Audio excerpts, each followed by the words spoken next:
हरिहर बसवा काटी पापालाई मड़वा आज छाइले हो।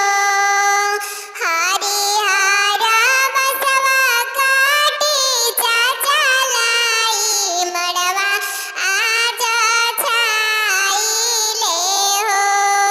देखता देखता बेटी से आना भइली अब सासुर जाई हेनु हो। देखता देखता बेटी से आना भइली अब ससुरा देशे जाई है हो।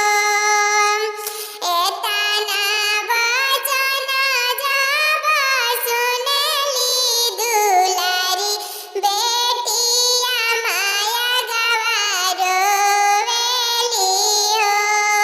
खेलता रानिया माँ तोहरा ही गोदिया पापा विदा करस हो।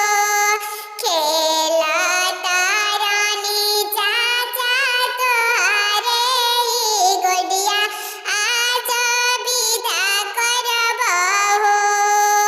जनिया बैठाई पापा मड़वा में बेटी बेटी पुकारिले हो। हमारा आंगनवा के चिरैया बेटी आज दिन उड़ाई देबो हो। हमारा पोखरवा के मछलिया बेटी आजो